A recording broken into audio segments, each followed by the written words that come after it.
Okay, hello and welcome back, guys. In this session, what I will show you is that how you can actually use ls commands. Okay, so that is basically like listing a directory.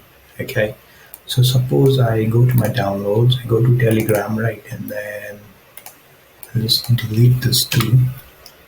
And then if I go to my Telegram, I have three files over here, right? So if I go into my downloads, I should be able to see those files, right? So if I do ls, as you can see within downloads I have the Telegram desktop, right? So if I go into that cd Telegram, and then if I just do not question mark, I mean ls, so if you can see the different files, right? So another thing that I can use with this is that ls hyphen a. Okay, so that just basically lists out all the files, so including the system files as well. Another thing that I can do is ls-l, right? So it just lists out the file in a list format. So if you see, you can have a look at it over here, right? So let's just make this thing a bit bigger. So you can see there is a pattern over here. These are the permissions. This is the user who has it, the file size, the date, and the file name. Okay, so that is like having a look at it from a GUI perspective as well. So if you have a look from a GUI, it just looks the same thing, right?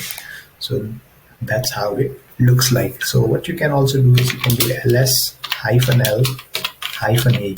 So that basically lists out all the files, including the system files as well, and then its size as well. Okay, another thing that might be important for you is ls hyphen hyphen help. So that's the same for Windows as well. So you can have a look at different commands over here. So this will be very helpful so that you can have a look at it. So this is quite interesting. Colorize, right? So you can colorize your output as well. Now, another thing, so this is one way to get a help about that particular command that you're looking for, and then so it's very hard to remember all the arguments that you can provide to it, right? So that's when it's very helpful. Okay, so you can also do manual ls man ls. So this is a bit more detailed as well, so it's kind of a bit organized, so it's very easier to look at as well. So you can just press q button to quit. Okay, so man your ls hyphen hyphen help, and then ls in a list format is very helpful for you. Okay, so whenever you're doing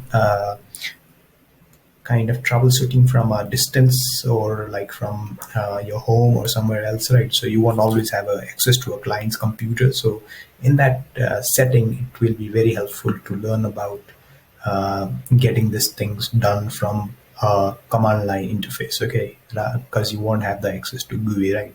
So it's very important, just learn these commands. So just have a look at, like, you don't have to remember all ls hyphen a hyphen t, whatever they have, right?